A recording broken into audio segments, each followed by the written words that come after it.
My name is Naomi Parrish. I'm 36 years old. 14 years ago, my family erased me. Not disowned, not cut off, erased. Like I never existed. They removed me from every family photograph, every birthday picture, every Christmas card, every vacation snapshot, every wedding portrait. 14 years of my face carefully, deliberately, surgically removed from the family record. They told the neighbors I died in a car accident. They told the church I passed away suddenly. They held a memorial service. My mother wore black. My father gave a eulogy for a daughter who was alive and breathing 30 miles away. They told my sister's children, my own nieces, that their Aunt Naomi was in heaven. They pointed at the sky when the kids asked questions. They bought flowers for a grave that doesn't exist. They created an entire mythology around my death because the truth was too inconvenient for their reputation. For 14 years, I was a ghost, a dead woman walking through her own life knowing that somewhere in Savannah, Georgia, her family was mourning a version of her that never died. Then 3 months ago, a 17-year-old girl sent me a message on Instagram.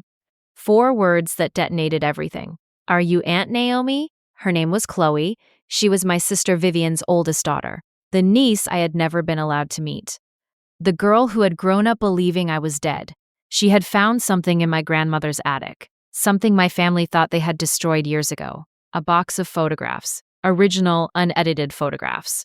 The ones taken before my face was cut out, before my existence was erased, before my parents decided that their reputation was worth more than their daughter. In those photos, I was everywhere. Birthday parties, holiday dinners, beach vacations, Sunday mornings on the porch.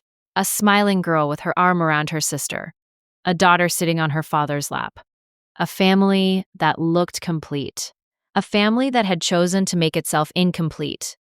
Chloe sent me 37 photographs.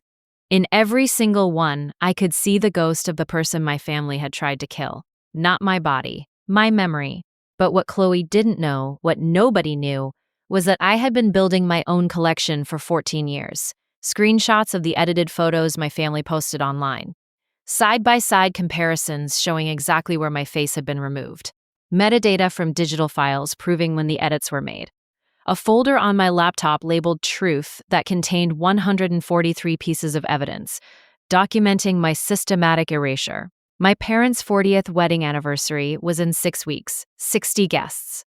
The Savannah Country Club, the same venue where they held my fake memorial service 14 years ago. They were about to celebrate 40 years of marriage in front of everyone who mattered to them. And I was about to walk through those doors with a box of photographs that proved every word they had spoken about me for the last 14 years was a lie. But I'm getting ahead of myself. Let me take you back to where it started, to the family I was born into, the love that destroyed everything, and the night my mother looked me in the eye and said, "You are dead to us." Savannah, Georgia. If you've never been, let me paint it for you. Spanish moss hanging from oak trees like curtains. Cobblestone streets that echo with 200 years of history. Houses with wraparound porches where families sit in the evenings and wave at neighbors and pretend everything is fine. The Parrish family had been in Savannah for 4 generations. My great-grandfather built the first Parrish home on Abercorn Street in 1923. Parrish and Sons Construction, established 1948. The name was on every 3rd building permit in Chatham County. It was on the side of trucks, on signs at construction sites, on the brass plaque at the Savannah Chamber of Commerce. We were not just a family, we were an institution. And institutions do not tolerate cracks in their foundation. My mother, Lorraine Parrish, was a Beaumont before she married my father. Another old Savannah name. Another family that measured worth in generations rather than accomplishments. She married Thomas Parrish at 21 and spent the next 4 decades perfecting the art of appearances. Her hair was always and then there was me, Naomi, the younger daughter, the one who asked too many questions, the one who read books my mother considered inappropriate, the one who wanted to travel instead of settling down, the one who didn't understand that in the Parrish family, your identity was not your own. It belonged to the family name. I was not rebellious. I need to make that clear. I didn't drink or smoke or get into trouble. I graduated with honors from Savannah Country Day School. I got a degree in art history from the University of Georgia. I was polite and presentable and everything a parish daughter was supposed to be. Except for one thing. I had opinions. And in the parish family, daughters were not supposed to have opinions. They were supposed to have manners. My father had a saying he repeated at every family gathering: "The parish name opens doors. Don't be the one who closes them." I didn't close any doors, but I walked through one my father never wanted me to open. The Hartley family. If you grew up in Savannah in the 90s, you knew about the Parrish-Hartley feud. Not because it was public, because it was whispered. The kind of story people told in careful voices at dinner parties, always looking over their shoulder to make sure a Parrish or a Hartley wasn't within earshot. Here's what happened. In 1997, when I was 9 years old, my father's construction company was building a commercial development on the south side of Savannah. Waterfront property. Major investment. The kind of project that would have cemented Parrish & Sons as the dominant construction firm in the region. Richard Hartley was the project engineer. Hired by my father. Trusted by my father. They had worked together for 6 years. During the project, Richard discovered structural problems with the foundation design. Problems that, if ignored, could have led to catastrophic failure. He reported his concerns to my father. My father told him to keep quiet and proceed as planned. Richard refused. He filed a report with the county building inspector. The project was shut down.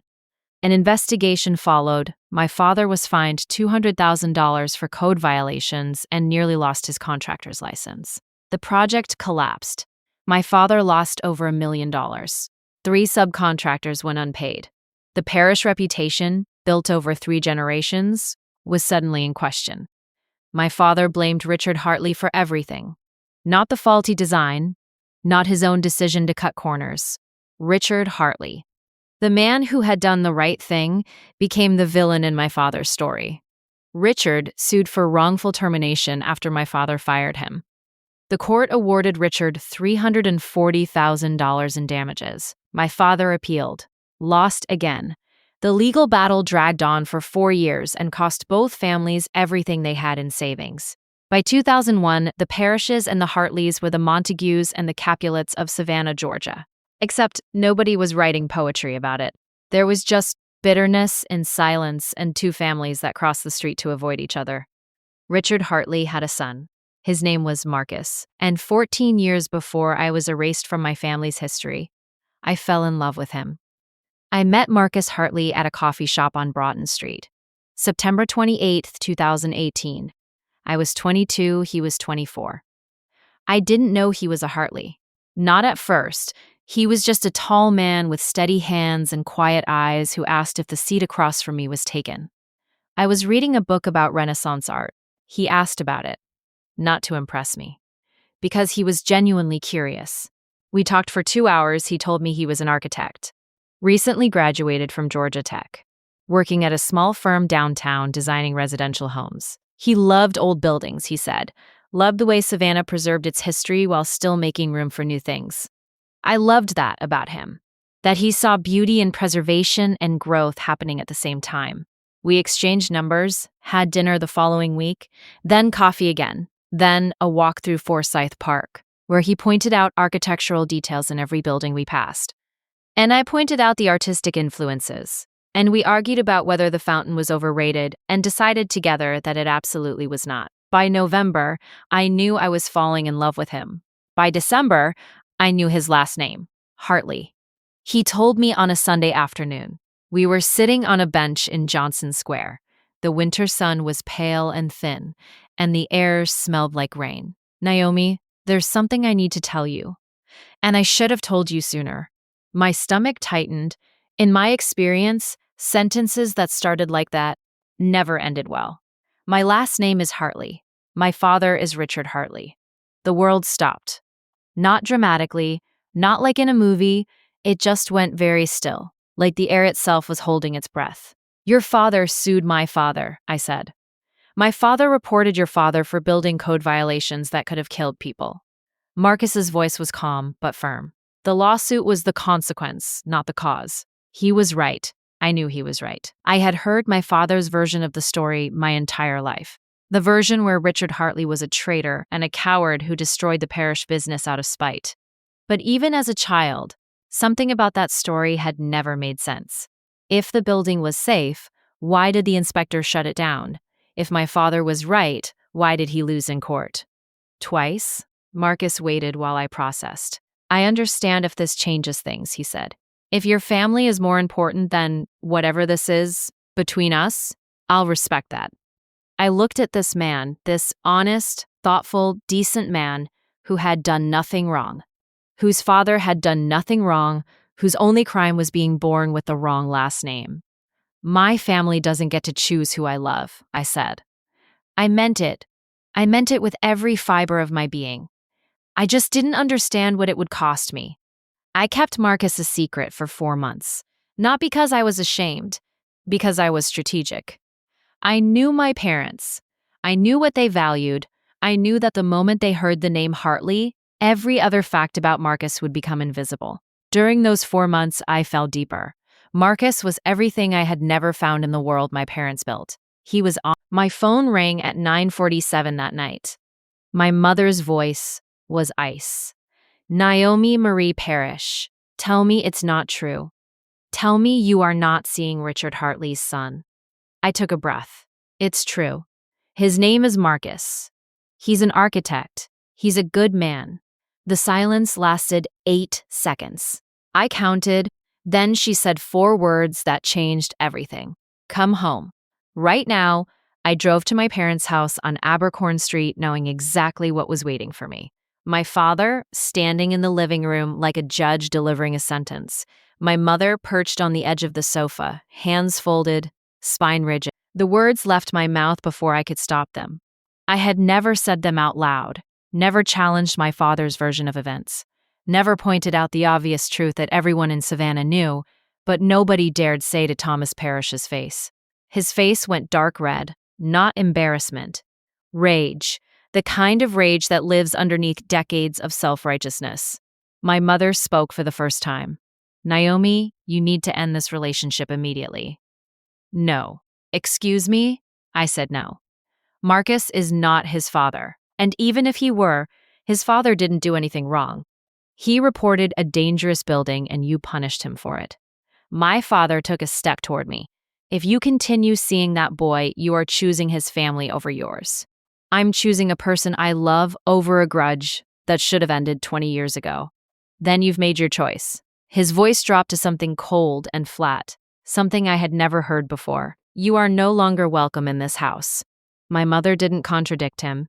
She didn't stand up. She didn't say, Richard, let's talk about this.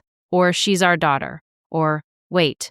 She folded her hands tighter and looked at the floor. Vivian's voice came through the speakerphone. Naomi, just apologize. End things with Marcus. This doesn't have to be like this. I looked at the phone, then at my mother, then at my father. It doesn't have to be like this. You're right, Vivian. It doesn't. But Dad is making it like this, not me. I walked out. Behind me, I heard my father's voice. She's dead to us. Do you hear me? Dead. I didn't know then that he meant it literally. Marcus was waiting at my apartment when I got home. He saw my face and didn't ask what happened. He just held me while I shook. They want me to choose, I whispered. I know. He held me tighter. And I'm sorry. I'm not choosing them. Are you sure? I pulled back and looked at him. This man who had shown me what love looked like without conditions, without performance, without the constant calculation of how things would appear to the neighbors. I'm sure. We got married 3 weeks later, March 15th, 2009. A courthouse ceremony. Just us and 2 witnesses. A friend of Marcus's from work, and a woman from the clerk's office who cried during the vows and said she'd never seen a couple look at each other the way we did. No family, no flowers. No reception. Just 2 people promising to choose each other over everything. I called my parents afterward. My mother answered, Marcus and I got married today. She hung up without saying a word. That was the last time I heard my mother's voice for 14 years. What I didn't know was that my parents had already begun the process of making me disappear, not physically. Something worse. They started erasing me from history. Before we continue, let me ask you something. Have you ever discovered that someone rewrote your story without your permission? That they changed the narrative so completely that the real you ceased to exist in the minds of people who should have known you? Drop a comment below and tell me your experience. And if you want to see what happened when I walked into that anniversary party, hit that subscribe button, because what Chloe found in that attic changed everything. The erasure didn't happen overnight. It was methodical, deliberate. The family photographs. I learned this from Chloe 14 years later when she described what she found in my grandmother's attic. But let me tell you what my parents did, because it explains everything that came after. Every photograph in the parish home that included my face was removed, not taken down, edited. My father hired someone, a graphic designer or photo editor, to digitally remove me from every family picture. Christmas 2005. The whole family in front of the tree. In the edited version, there are 3 people instead of 4. My mother, my father, and Vivian. The gap where I stood was filled in with background. The tree branches extended into the space where my shoulder had been. If you didn't know I existed, you would never guess someone was missing. Vivian's wedding, 2007. The bridal party photo originally showed me standing beside my sister as maid of honor. In the edited version, the bridesmaid next to Vivian is a different person entirely. They used a photo of one of Vivian's college friends and composited her into my position. They didn't just remove me, they replaced me. Family vacation, Hilton Head, 2004. 5 people on the beach. In the edited version, 4. My towel, my sunglasses, my shadow on the sand. All gone. Digitally scrubbed like a stain. 37 photographs. That's how many Chloe found in the original, unedited versions in my grandmother's attic. 37 moments where I existed. 37 moments my parents decided to unmake. Phase 2 was the story. Within 6 months of my wedding, my parents told everyone I was dead. Car accident. Tragic. Sudden, the details varied depending on who was asking. But the core narrative was consistent. Naomi Parrish died in a single-vehicle accident on a rain-slicked highway. She was 22. It was devastating. The family is still grieving. They held a memorial service at Christ Church on Bull Street. I know this because years later, I found the program online. Someone had scanned it and posted it on a local history page as part of a tribute to families who had experienced loss. The program had my school photo on the front. Naomi Marie Parrish, beloved daughter and sister, 1986 to 2009. They gave me a death date, March 20th, 2009, 5 days after my wedding. Inside the program, my father's eulogy was printed in full. I read it sitting in my living room in Charleston, Marcus beside me, his hand on my back while I shook.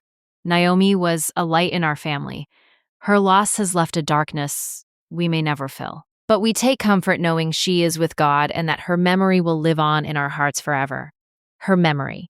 The memory they were actively destroying. The photographs they were editing. The history they were rewriting. They created a grave, not a real one. A memorial marker at Bonaventure Cemetery. I found this out through a search years later. A small granite stone with my name, my fake death date, and the words "forever" in our hearts. Forever in our hearts. The hearts that had erased me. My mother planted flowers at that marker every spring. Roses. My favorite. She knew they were my favorite because I had told her when I was 14 years old. She remembered that detail while systematically removing every other trace of my existence. Phase 3 was the family. Vivian's first daughter, Chloe, was born in 2007, 2 years before my erasure. She was 2 years old when I disappeared, old enough to have met me, too young to remember. Vivian's second daughter, Harper, was born in 2012. She never knew I existed at all. Both girls grew up believing their mother was an only child. When Chloe asked about the aunt she vaguely remembered, the one who had held her at Christmas and given her a stuffed rabbit she still slept with, she was told Aunt Naomi went to heaven. My parents poisoned the entire family tree.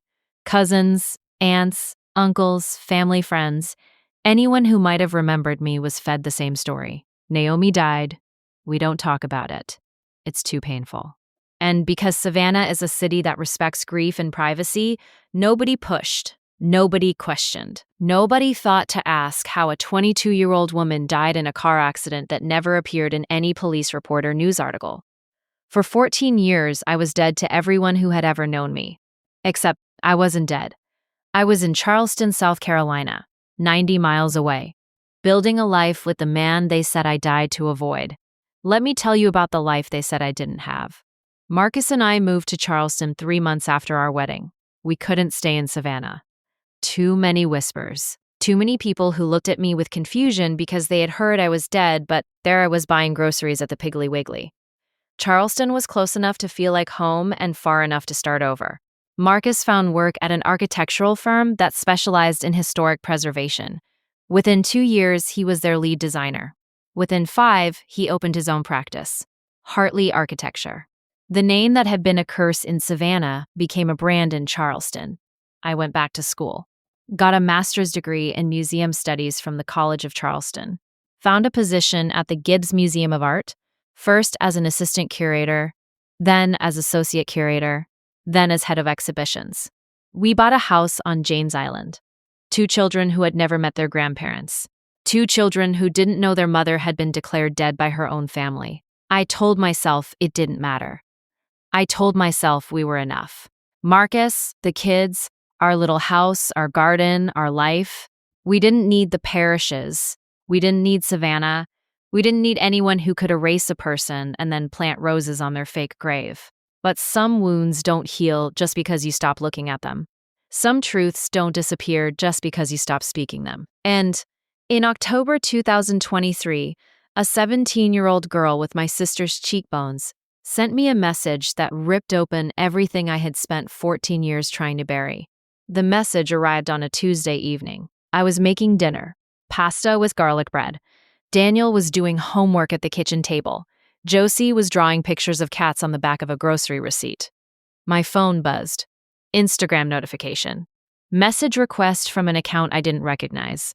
Chloe Calloway, my niece, Vivian's daughter, the baby I had held at Christmas 2007. The girl who grew up believing I was dead. Her message was 4 words. Are you Aunt Naomi? My hands went cold. I set down the wooden spoon. Pasta water boiled over onto the stove. I didn't notice. I opened the message. Below those 4 words was a photograph. Christmas 2006, the parish living room.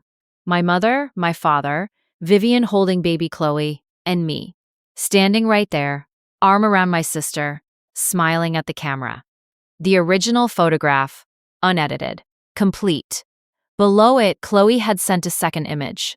The same photograph as it currently hung in my parents' home. Same room, same tree, same people, -1, me, digitally erased. The space where I stood filled in with bookshelf and wallpaper. Chloe's next message was longer. I found a box in Grandma Elaine's attic last weekend. Old photographs. You're in all of them, but in every photo at Mom's house and at Grandpa's house, you're gone. Like you were never there. They told me you died in a car accident when I was 2. But I searched your name online and I found you.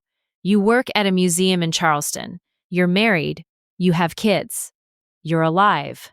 Why did they tell me you were dead? I stared at my phone for so long that Daniel looked up from his homework. Mom? You okay? I'm fine, sweetheart. Just give me a minute. I walked into the bathroom, closed the door, sat on the edge of the bathtub, and read Chloe's message 4 more times. Then I typed the hardest reply I have ever written. Yes, I'm Aunt Naomi. I'm alive. And I think we need to talk. Chloe and I talked for the first time on a Wednesday evening. Video call. She sat in her car in the parking lot of her high school because she didn't want her parents to overhear. The moment her face appeared on my screen, I lost my breath. She looked like Vivian at 17. Same cheekbones, same dark hair. But her eyes were different. Sharper, more searching. The eyes of someone who had just discovered that everything she'd been told about her family was a lie. Hi, Aunt Naomi. Her voice was shaking. Hi, Chloe. We stared at each other for a long moment. 14 years of absence compressed into a rectangle of light on a phone screen. You look like the photos, she said. The real ones. I tried to smile. You look like your mom. She flinched at that. The comparison clearly complicated. I have so many questions, she whispered. I know. Ask me anything. She started slowly, and the questions poured out like water from a cracked dam. Why did they say you died? What happened? Did you do something wrong? Were you sick? Did you and Mom have a fight? I told her the truth. All of it. Marcus, the Hartley family history, the lawsuit, my father's ultimatum, the wedding, the night they declared me dead. She listened without interrupting. When I finished, the silence on the line lasted 30 seconds. So, you married someone Grandpa didn't like? She said slowly. And he told everyone you were dead. Yes. And Mom went along with it. Yes. And they edited you out of every photograph, everyone they could find. Chloe's eyes filled with tears. But she didn't cry. She set her jaw in a way that reminded me so much of myself at 17 that my chest ached. I have a stuffed rabbit, she said quietly. A white one with a blue bow. I've had it since I was a baby. Mom told me it was from a friend, but I always felt like it was from someone important. Someone I couldn't remember. I gave you that rabbit. Christmas 2007. You were 18 months old. You grabbed it and wouldn't let go. She finally broke. Not dramatically, just tears sliding silently down her cheeks while she pressed her hand against her mouth. I remember you, she whispered. Not clearly, not your face, but I remember being held by someone who felt safe. Someone who smelled like flowers. I was crying too now. 14 years of absence and my niece remembered the way I smelled. Aunt Naomi, I need to tell you something. Okay. I found more than just photographs in Grandma Elaine's attic.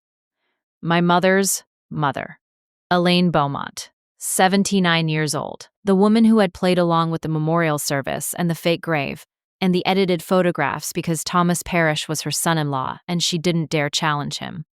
Or so I thought. What did you find? A box, Chloe said. Not just photos, letters, cards you sent over the years, birthday cards for me and Harper, Christmas cards, a letter you wrote to Grandma Elaine explaining what happened, and Grandma kept all of it. She kept everything. My heart stopped. She hid them, Chloe continued, in a box in the back of the attic behind old luggage. The box was labeled winter curtains. Nobody would ever look in it. I closed my eyes. My grandmother. The woman I thought had abandoned me along with everyone else. She had kept my letters. She had preserved the evidence of my existence in a box labeled winter curtains in her attic. How many letters? Chloe paused. 23 letters and cards. Plus the photographs, plus something else. What else? A journal. Chloe's voice dropped. Grandma Elaine's journal. She wrote in it every week, for years. And Aunt Naomi, she wrote about you. A lot. What did she write? Chloe took a shaky breath. My grandmother had been planning this, hoping for this, praying that someone would find the box and do what she was too afraid to do herself. Chloe, I said, your grandparents' 40th anniversary party is in 6 weeks. I know, she said, and I think Grandma Elaine wanted us to be there. Not just there, I said. I think she wanted us to bring the box. Chloe was quiet for a moment. Then she said something that made me understand she was more Parrish than anyone in that family deserved. I already made copies of everything. Digital, cloud storage, 3 backup drives, in case anyone tries to destroy the originals. She was 17 years old, and she was the bravest person in our family. Over the next 5 weeks, Chloe and I built our case. Not a legal case, a truth case. She smuggled the box out of her grandmother's attic, piece by piece, photographs first, then the letters, then the journal. She photographed every page, cataloged every item, created a digital archive with dates and descriptions. I contributed my own collection. 14 years of screenshots showing the edited photographs my family posted on social media. Side-by-side comparisons of originals and edited versions. The memorial service program I had found online. A screenshot of the Bonaventure Cemetery listing showing my fake grave marker. Together, we had 187 pieces of evidence. Photographs, letters, journal entries, digital records. A complete documented history of how one family erased a living woman and replaced her with a ghost. I also made a phone call I had been avoiding for 14 years. Marcus's father, Richard Hartley. He answered on the first ring. Naomi, he said. His voice was warm and rough and kind. I've been wondering when you'd call. You knew. I've always known, he said. Savannah is a small city. I heard about the memorial service. I knew it was a lie. But it wasn't my truth to tell. Why didn't you say anything? Because I didn't want to make things harder for you. You'd already lost your family because of mine. I wasn't going to insert myself into your pain. I was quiet for a moment. This man, the man my father had spent 20 years hating, the man who had done the right thing and paid for it with his reputation, he had known the truth about my erasure for 14 years and had chosen to protect me by staying silent. Richard, I said, I'm going to the anniversary party. I'm going to tell the truth. All of it. About the photographs, the fake death, everything. He was quiet for a long beat. Do you want me there? No. This is between me and my family. I understand. He paused. But Naomi, there's something you should know. Your father hasn't changed. He's older, but he hasn't changed. The man who erased you is the same man who cut corners on that building in '97. He will always choose his reputation over doing the right thing. I know, I said. That's exactly why I have to do this. Be brave, he said. You always were the brave one. I hung up and looked at Marcus. He was leaning against the kitchen counter, arms crossed, watching me with those steady eyes. You're sure about this? He asked. I'm sure. Then I'm coming with you. I shook my head. I need to do this alone. If you're there, my father will make it about the Hartleys, about the feud. He'll deflect. He'll redirect. I need this to be about what they did to me. Only me. Marcus was quiet for a long time. Then he nodded. I'll be in the parking lot. If you need me, I'm there. I kissed him. This man who had given me everything my family refused to. Thank you. He held my face in his hands. Your grandmother would be proud of you. I hoped he was right. December 9th, 2023. The Savannah Country Club. 6:45 in the evening. December 9th, 2023. The Savannah Country Club. 6:45 in the evening. The building looked exactly as I remembered. White columns, manicured hedges, valet parking, the kind of place where everything was designed to project permanence and perfection. 63 guests were already inside celebrating Thomas and Lorraine Parrish's 40th wedding anniversary, the same venue where they had held my memorial service 14 years ago. The same room where 60 people had mourned a woman who was buying groceries in Charleston that same afternoon. I sat in my car for 10 minutes. My hands were steady, my breathing was not. Chloe texted me from inside. I'm here. Table 7. Harper is with me.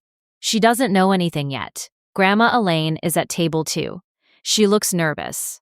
I looked at myself in the rearview mirror. I was wearing a dark green dress.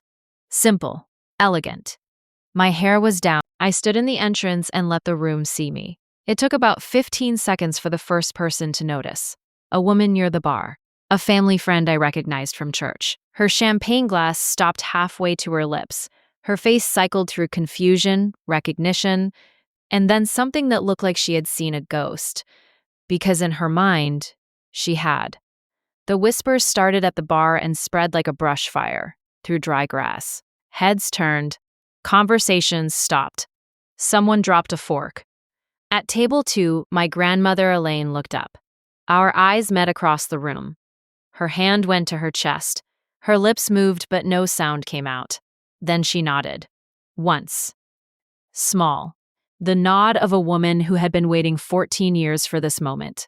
At the head table, my parents sat like royalty. My father in a dark suit with a gold tie. My mother in cream silk with pearls. They were radiant. Confident. The picture of a couple celebrating 4 decades of love and legacy. My mother saw me first. The color drained from her face so completely that she looked like a photograph someone had turned to black and white. She grabbed my father's arm. He turned. And for the first time in 14 years, Thomas Parrish looked at his youngest daughter. His expression didn't change. That's what terrified me most. He didn't look shocked or guilty or afraid. He looked annoyed, like I was an inconvenience, a disruption in his carefully planned evening. But the room had already shifted. People were standing, pointing. A cousin I hadn't seen since I was 20 was walking toward me with her hand over her mouth. "Naomi?" she breathed. "But how is this?" "I'm alive," I said. "I've always been alive." The room erupted in whispers. At table 7, Chloe stood. She caught my eye and nodded. "Ready." My father rose from his chair. His jaw was set. His eyes were hard. "What are you doing here?" His voice carried across the room. Not loud, but commanding.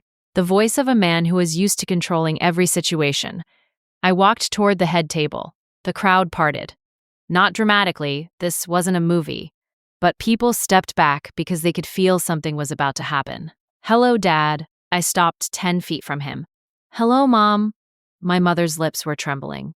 "Naomi, this isn't the time. When is the time, Mom?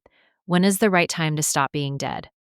I turned to face the room, 63 faces staring at me. Some confused, some horrified, some crying. For those of you who don't know me, and most of you don't because you were told I don't exist anymore, my name is Naomi Parrish Hartley. I'm Thomas and Lorraine's youngest daughter, the one they told you died in a car accident 14 years ago. Someone gasped. A glass shattered on the floor. I didn't die. I got married. I married Marcus Hartley, Richard Hartley's son. The name hit the room like a thunderclap. Every person in Savannah who knew the parish name knew the Hartley name. My father disowned me for marrying into the family he blamed for his own mistakes. And rather than admit that his daughter chose love over a grudge, he told everyone I was dead. I opened the portfolio, but he didn't just tell people I died. He erased me. Systematically, deliberately, from every photograph in the family's possession. I pulled out the first comparison. 2 copies of the same Christmas photo, side by side. This is Christmas 2006, the original. I held it up, 4 people, Mom, Dad, Vivian, and me. I held up the second copy, and this is the version that hangs in my parents' home right now. 3 people. I've been digitally removed. The space where I stood was filled in with bookshelf. The room went completely silent. I pulled out more comparisons. Vivian's wedding, the beach vacation, Thanksgiving 2005, birthday parties, Sunday mornings, 37 photographs, 37 moments where I had been surgically erased. They did this to every photo they could find, I said. They replaced me with backgrounds, with other people, with empty space. I looked at my father. "You built me out of your family like I was a wall you didn't need anymore." My mother was sobbing now. Real sobs. Not the delicate tears of a woman performing grief. The ugly, broken sounds of someone whose lie was collapsing in real time. But I wasn't finished. They also held a memorial service. Here. In this building. I held up the program. 14 years ago, 60 people sat in this room and mourned my death. My father gave a eulogy. I read from the program. "Naomi was a light in our family. Her loss has left a darkness we may never fill." I set the program down. I was in Charleston that day, buying groceries, very much alive. I pulled out one more document, the Bonaventure Cemetery listing. They created a memorial marker, my name, a fake death date. The inscription says, "Forever in our hearts." I looked at my mother. "You planted roses there every spring, Mom. My favorite flower. You remembered that I love roses. You just forgot to remember that I was alive." Chloe stood from table 7. She walked to the front of the room and stood beside me. 63 people watched a 17-year-old girl position herself next to the aunt she had been told was dead. "My name is Chloe Calloway," she said. "I'm Vivian's daughter. For my entire life, I was told my Aunt Naomi died when I was 2 years old." She held up her phone showing the photographs from the attic. 3 weeks ago, I found a box in my grandmother Elaine's attic. Inside were the original photographs, the ones before my aunt was erased. Letters she had sent over the years that were hidden instead of delivered. And my grandmother's journal. Chloe's voice was steady, fierce. Grandma Elaine wrote in her journal that she wanted the truth to come out at this anniversary party. She said she had been a coward for too long. She said her granddaughter deserved to exist. Chloe looked at Grandma Elaine, who was crying silently at table 2. Grandma, you're not a coward. You kept everything. You preserved the truth when everyone else was destroying it. You made sure someone would find it. Grandma Elaine pressed both hands over her mouth. Her shoulders shook. Chloe turned back to the room. I grew up believing my aunt was in heaven. I put flowers on a fake grave. I prayed for a woman who was alive and living 90 miles away. She looked at her mother, Vivian, who sat frozen at the head table, her face white. Mom, did you know? Did you know she was alive this whole time? Vivian couldn't speak. She just nodded, once, almost imperceptibly. The room reacted, not with shouting, with something worse. A collective exhale of disgust that moved through 63 people like a wave. A man I recognized as a deacon from Christchurch stood up. Thomas, he said. We held a memorial service. Pastor Williams gave a blessing. We prayed for your family. He paused, his voice thickening with anger. We prayed for a girl who wasn't dead. You let us mourn a lie. My father finally spoke. His voice was strained, cracking. You don't understand. The Hartleys destroyed our family. She chose them over us. I chose my husband, I corrected. A man you hated because his father had the courage to report a dangerous building that you built? Your grudge was never about loyalty, Dad. It was about pride. And you sacrificed your daughter to protect it. I closed the portfolio. I didn't come here for revenge. I came here because for 14 years I've been a ghost. My children have never met their grandparents. My nieces grew up mourning someone who was alive. And this family, she gestured around the room, was lied to by people they trusted. I looked directly at my father. I'm not asking for an apology. I'm not asking to come back into this family. I'm asking you to stop pretending I'm dead.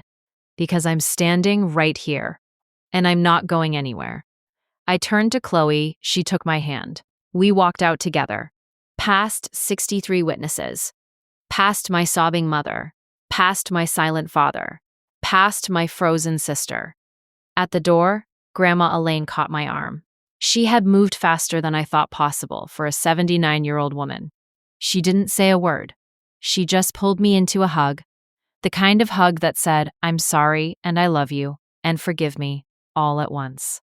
I held her, this woman who had kept my letters in a box labeled winter curtains, who had written in her journal every week hoping someone would find the truth. Thank you, Grandma, I whispered. She pulled back, tears streaming, her hands cupping my face. You were never dead to me, she said. Never. Not for one single day. I kissed her forehead. Then Chloe and I walked out into the December night. Marcus was leaning against the car. He saw my face and opened his arms. I walked into them, and for the first time in 14 years, I felt whole. The aftermath was unlike anything I could have predicted. By midnight, Chloe had posted 3 of the side-by-side photographs on her Instagram. Original and edited versions. No caption except 3 words. She was alive. By morning, the post had been shared 412 times. By the following evening, it had been picked up by a local news blog. Family erases daughter from photographs after unapproved marriage. The story spread from Savannah to Atlanta to national outlets within a week. My phone rang constantly. Reporters, old classmates, people from Savannah I hadn't spoken to in 14 years. Everyone wanted the same thing. The story, the photographs, the truth. I gave one interview. Just one. To a journalist named Rebecca Torres at the Savannah Morning News, the same paper that had printed my sister's wedding announcement 17 years earlier. The article ran on the front page of the Sunday edition. Dead daughter walks into parents' anniversary party. Savannah family's 14-year deception exposed. Rebecca had verified everything. The memorial service program, the cemetery marker, the edited photographs. She had even obtained a statement from the graphic designer my father hired to edit the photos. He confirmed that Thomas Parrish had paid him $800 in 2009 to remove a person from 37 family photographs. $800. That's what erasing your daughter cost. The community response was devastating for my parents. Christchurch asked my father to step down from the deacon board. The Chamber of Commerce removed his name from their honorary members list. 3 clients canceled contracts with Parrish & Sons Construction within the first week. but the personal fallout was worse. Vivian called me 2 days after the party. I almost didn't answer, but I did. Her voice was wrecked. Not the polished, controlled voice of the perfect parish daughter. Something raw and broken. Naomi, I don't know what to say. You could start with the truth. Long silence. I knew. I've always known. Mom and Dad told me you were dead to the family and that I should tell the girls the same thing. And I did. Why? Because I was scared. Her voice cracked.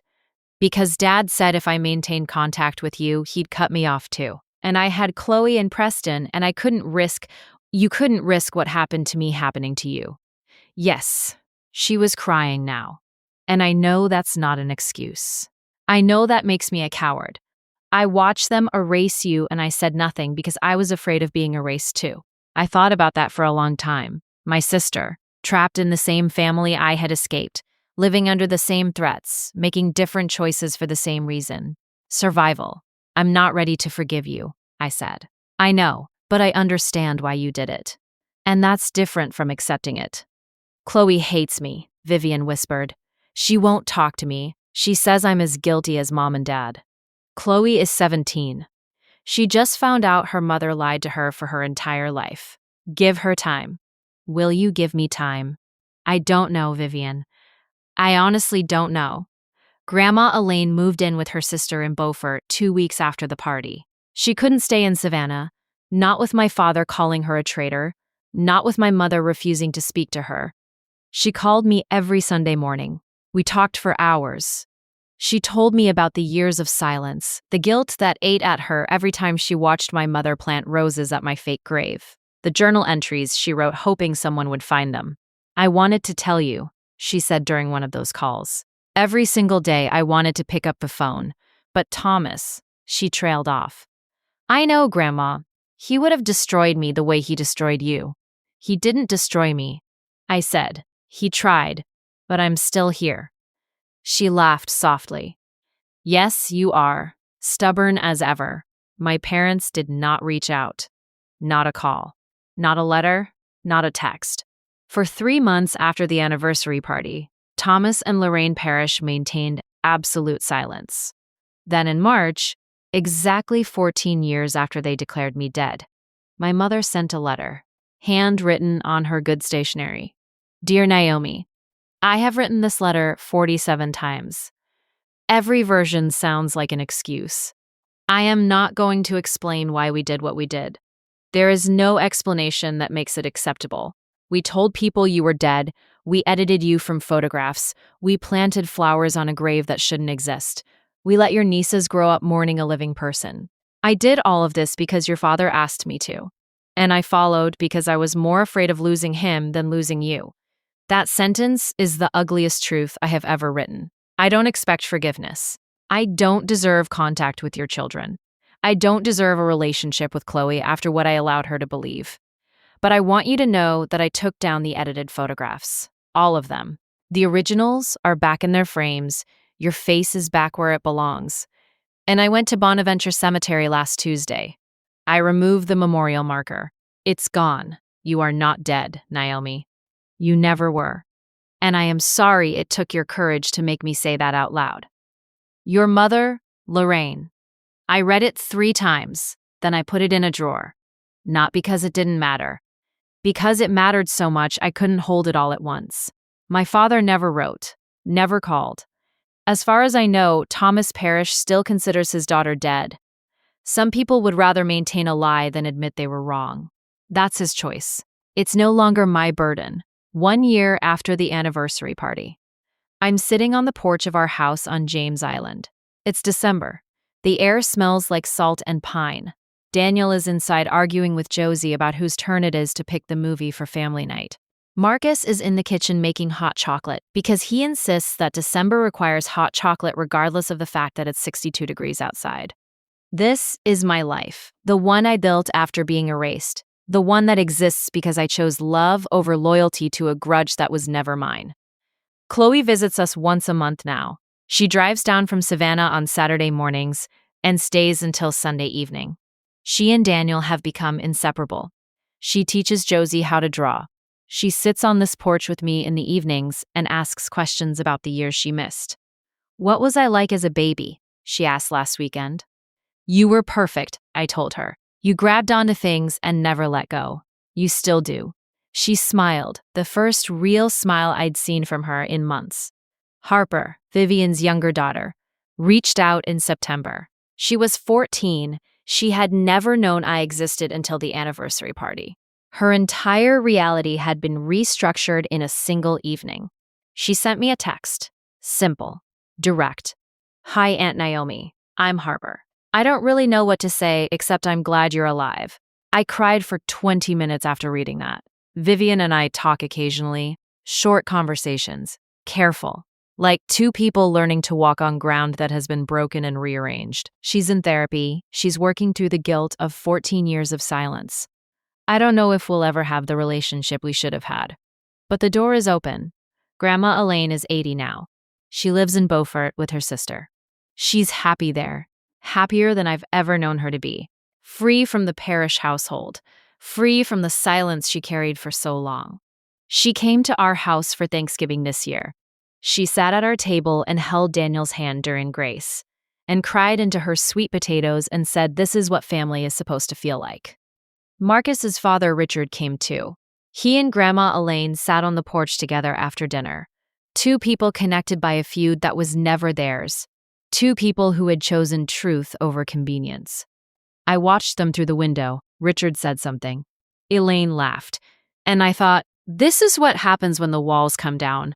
People find each other. My parents were not there. My father has not spoken to me. My mother's letter sits in a drawer. The door is not locked, but it is not open either. Some people cannot face what they've done. Some people would rather live in the lie than stand in the truth. My father built buildings for a living, but the most elaborate structure he ever created was the fiction that his daughter was dead. That structure is rubble now, and I am standing in the clearing where it used to be. If you are still here, let me leave you with this. For 14 years, my family told the world I didn't exist. They edited my face from photographs. They held a memorial service. They planted roses on a fake grave. They taught my nieces to mourn a woman who was alive and breathing 90 miles away. They did all of this because I fell in love with someone they didn't approve of. Not someone dangerous. Not someone cruel. Someone whose father had the courage to tell the truth when my father wouldn't. And for 14 years, I let them do it. I stayed in Charleston. I built my life. I told myself it didn't matter, that I didn't need them, that their erasure couldn't touch me if I didn't look at it. I was wrong. It touched everything. Every family photo I took with Marcus and the kids. Somewhere in the back of my mind, I wondered if someone would edit me out of those too. Every time someone asked about my parents, I had to decide whether to tell the truth or protect the lie. Every birthday, every Christmas, every ordinary Tuesday, I carried the weight of being a living person declared dead by the people who gave her life. Coming back was the hardest thing I've ever done. Harder than leaving. Harder than the silence. Because coming back meant standing in a room full of people who had mourned me and saying I'm here. I've always been here. You were lied to. But it was also the most necessary thing I've ever done. Not for revenge, not for vindication, for existence, for the simple, fundamental right to be alive in the minds of people who knew me. You cannot edit someone out of existence. You can remove their face from photographs. You can hold memorial services and plant flowers on empty graves. You can teach children to mourn a living person. But you cannot make someone disappear. Because the truth doesn't need permission to exist. It just needs someone brave enough to speak it. My grandmother kept the evidence in a box labeled winter curtains. My niece found it at 17 and chose courage over comfort. My husband stood in a parking lot and waited for me. Because that's what love looks like. Real love. Not the conditional, performative, reputation-obsessed version my parents practiced. If your family has ever tried to make you invisible, if they've rewritten your story or erased your presence or declared you dead because you didn't meet their expectations, hear me. You are not dead. You are not erased. You are not the empty space in a doctored photograph. You are alive. You are real. And you deserve to take up space in your own story. Be brave. Be loud. Be you. And never ever let anyone edit you out of your own life. Thank you for staying with me through this story. If it resonated with you, please hit that like button and subscribe. I want to hear from you. Has your family ever tried to erase you or rewrite your story? Drop your thoughts in the comments. And if you want more stories like this, stories about standing up for yourself and reclaiming your truth, check the link in the description. Until next time, take care of yourself. You exist, you matter, you are seen.